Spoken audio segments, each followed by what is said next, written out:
Okay, let's go straight to the point here. We're going to compare EV with a gas car and with the keeping your old vehicle. We're assuming that the EV and the gas car will be purchased new while the old vehicle is already paid off. Okay, so if you purchase it new, then 5.5% loan interest, and then you're gonna be financing it for 6 years. Okay, these things we can change here. Can the miles per year? Then these are the vehicle usage can be changed, right?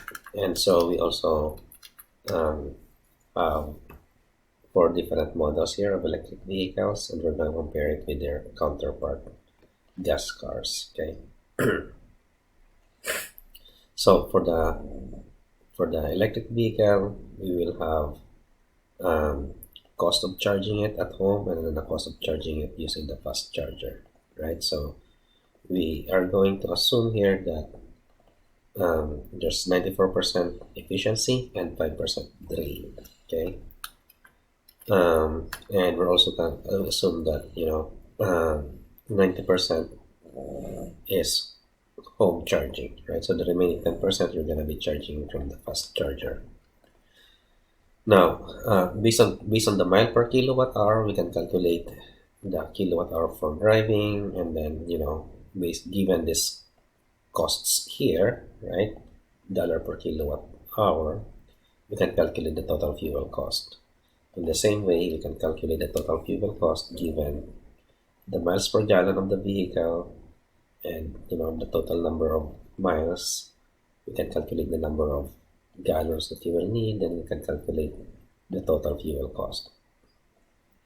So based upon these two fuel costs, you can see here that really electric vehicle will have lower fuel cost. Okay, but what about the purchase price? Okay, so this one is higher, right?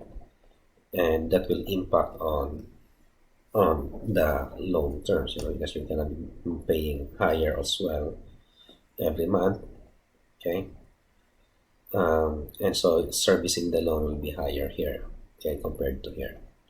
Okay, we're also going to consider the maintenance cost. Okay, so tires will be based off on the number of miles driven. We're assuming here that every 35,000 miles we're gonna change the tire, whereas here every 50,000 miles. Okay, right, and then there will also be repairs. Okay, it's also tied to the number of miles that you drive. Also, although you don't have oil change cost here, you also have an increase in insurance cost in the EV. Okay. Uh, okay. Next, we are going to look at the total vehicle ownership cost. Okay. So here, if we have if we own the vehicle for less than the loan term, then our total loan payment after 5 years, and our loan is good for 6 years. So after 5 years, we still owe some money. So we have to consider that. Okay, but then we can there's a resale value for the vehicle, obviously, right? So we're assuming that 20% depreciation rate here for every 60,000 miles, while we're assuming 30% depreciation rate for every 60,000 miles for the gas car. Okay, so this one is to reflect that EV cars tend to hold value better than the gas cars. And so from there we can calculate the total cost. Okay, now the same thing with here, right? So we can calculate the total cost of the vehicle ownership. Okay, right. So in this one here includes the vehicle ownership plus the operating cost. Okay, operating cost includes the fuel cost and all those maintenance costs. Now we're going to consider as well keeping your old car, right? So in keeping your old car, obviously, you will not have any more loan payments because we assume that it is already done. It's already paid off. Okay, so it's already paid off, but at the end 5 more years here, or whatever number of years you put in there, okay, you can still resell the value, the vehicle, right? So you can still resell it and have some money. So here, the total cost is lower, obviously, because you don't have any more loan. So as you can see, this analysis is like from this point onwards, yeah. So everything that you paid on the old vehicle is already sunk cost, right? So it's already sunk. You cannot include that in the analysis. We're only analyzing the decision from this point onwards, yeah. Should I buy a new vehicle or keep the new vehicle? If I'm going to buy the new vehicle, should I buy a EV or should I buy a gas car? So let's analyze first buying new vehicle, an electric vehicle versus a hybrid vehicle, right? So here I'm gonna be putting a hybrid vehicle. There's also a gas car, okay? So with very high miles per gallon, okay? Now you can put just one here, and then you can have the total fuel cost, okay? And then obviously they have lower vehicle price, but you know, and they depreciate higher too, okay? And so we can compare the vehicle ownership cost of the two, right? So let's say you're gonna compare the vehicle ownership cost of Tesla versus this one, Highlander, yeah. So this is gonna be the number two, say the Highlander versus Tesla, okay. For 6 years, assuming you drive 12,000 miles, right? So here it seems like, you know, owning a Model Y is cheaper, right? You're ahead on owning the Model Y than this. About Model Y with RAV4, okay, Model Y is still ahead, yeah. Right. How about Model 3 versus the Crown, right? The Crown here is like a $40,000 vehicle. Okay, so it seems like owning Model 3 is way ahead of owning a Crown. Okay, again, we are comparing new to new, so the EV credit here with the trade-in value will not matter, and there's an EV credit here, right? 7,500 for the EV, and I don't know for the hybrid if I don't think it qualifies for an EV. I'm not really sure, so let's assume that it qualifies partially, right? So 2,000, yeah. So if it is, then it's even better, right? It's even better for the electric vehicle, okay. Assuming that they don't both qualify because, you know, maybe the owner is super rich, still, okay, still owning the Model 3 is, okay, is ahead in terms of owning Crown, right? But not ahead in terms of owning a Prius, okay?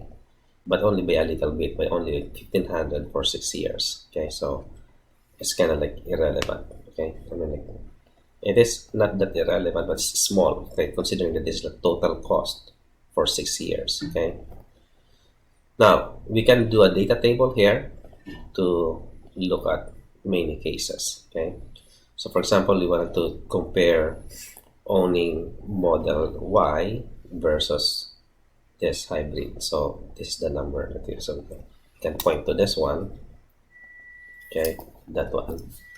And now we have a different scenario for different gas prices and different years of ownership, okay, for different gas prices and different years of ownership. So as you can see here, owning Model Y is ahead, okay, but it is even better if the gas price is higher, right? It increases.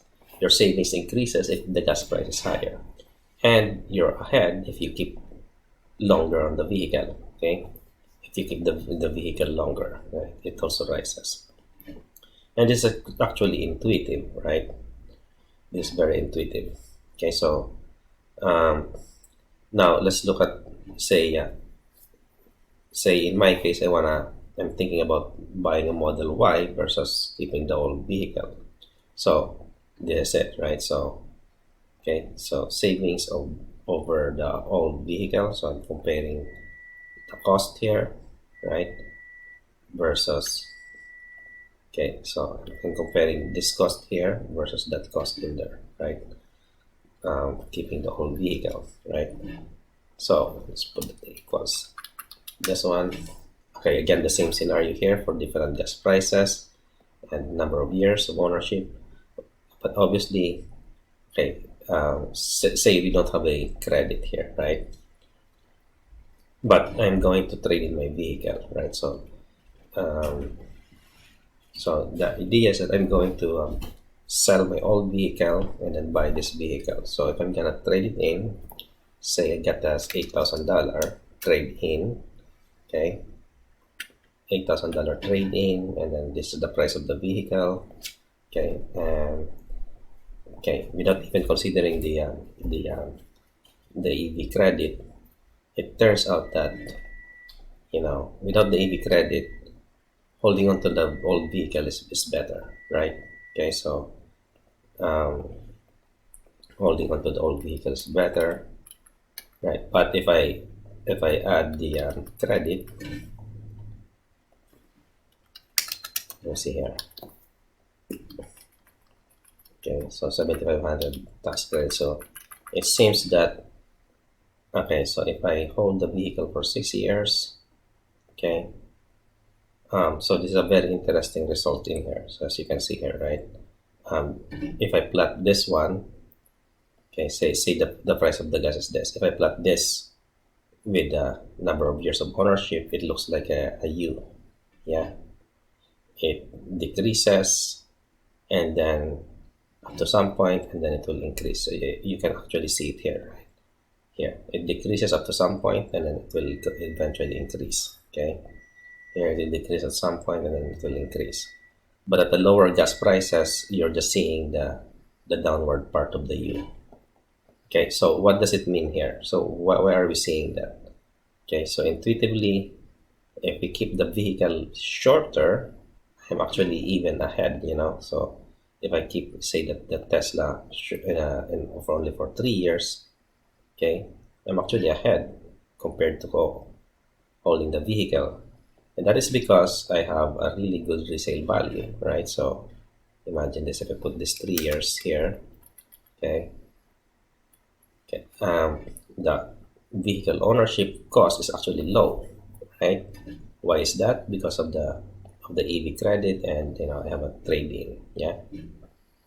Okay, so I have a trade-in and an EV credit, so the vehicle ownership cost is very low. Now, when we are comparing the two new vehicle, this trade-in will not matter, right? Because you're gonna be trading in no matter what anyway. So you could make this like 0 for both, yeah, and they should be the same. Okay, so all right, so now imagine if I'm gonna be comparing, so instead of holding the vehicle for only 3 years, I say I really want to hold it longer, like 8 years. Okay, so it tells me here that I have the gas price should go up to 3.75, right? Okay, when the gas price is 3.75, now I'm kind of like break even with owning a Tesla and keeping my old vehicle. Yeah. How about if I decide to own a different vehicle instead? Yeah, like Hyla, let's say this one here. Okay, or Sienna. Okay. So compared to Sienna, holding onto my vehicle is not going to be better at all in any scenario here. Yeah. Okay, so I guess I'm running out of time. I could run so many more scenarios, but I'm really running out of time. So um, as you can see here, this is how we build a model to compare um, the EVs with each other, right? So the vehicles. These are like the data that I used in the pricing and the miles per kilowatt hour data that I used. Okay, thank you for watching.